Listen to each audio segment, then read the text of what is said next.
Eh bien bonjour, une nouvelle petite vidéo sur un module qui n'est pas très connu, qui s'appelle More Action List. C'est un module qui historiquement crée les tableaux de synthèse, qui fonctionnent très bien, pas trop de soucis. Il existe depuis à peu près un an, un peu plus d'un an. Et il va sortir en version 1.3 avec une nouvelle fonctionnalité. Alors je vais vous présenter les anciennes fonctionnalités, mais aussi les nouvelles fonctionnalités. Alors c'est un module, donc comme toujours vous le trouvez dans la liste des modules, et vous arrivez dans sa configuration sur cet espace. Là vous allez pouvoir choisir la possibilité de générer des fichiers PDF au niveau des listes.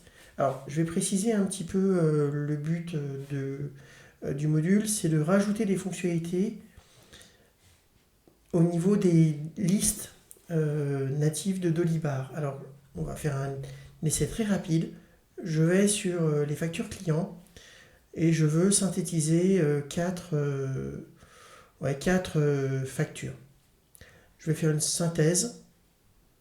Voilà, j'appuie et je vais voir apparaître en bas la synthèse. Alors, par facture, par liste de produits ou par liste de tiers. Et ça, donc, c'est un paramètre que vous faites ici. Vous dites ce que vous voulez regrouper. Si vous voulez travailler en TTC, en hors-taxe ou si vous voulez la TVA. Voilà, donc c'est un outil qui est assez sympathique. On peut regrouper les produits ou les services uniquement. Paramétrage assez simple. La nouveauté, c'est le clonage en masse. Alors, ça ne touche que deux éléments pour l'instant. Ce sont les commandes fournisseurs et les factures. Alors, on va le faire sur les commandes fournisseurs. Vous allez voir, c'est assez simple. Je coche les commandes qui m'intéressent. Et là, j'ai un petit élément clonage. Je fais confirmer et c'est magique. Ça m'a créé mes différentes commandes fournisseurs. Alors, ça a l'air de rien, hein, vous allez me dire, c'est encore un petit module gadget, mais ça peut être utile si, par exemple, vous faites régulièrement les mêmes commandes à votre fournisseur. Ça peut être aussi sympa si vous avez des factures récurrentes.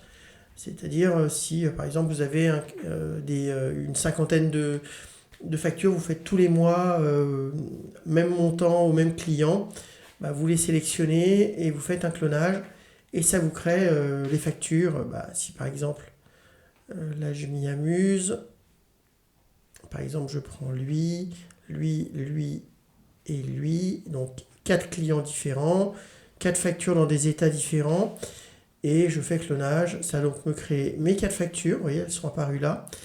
Petite précision, alors c'est pas le cas sur celle-là, mais si vous avez au niveau des factures une condition de règlement, par exemple à 30 jours, l'outil va faire le calcul de la date limite de règlement décalée pour que vous ne vous trouvez pas avec la même date limite que la facture précédente.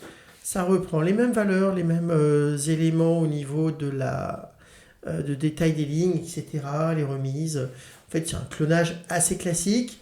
C'est simplement que vous n'avez pas à aller sur la fiche et cliquer sur le bouton. Donc, on gagne un petit peu de temps.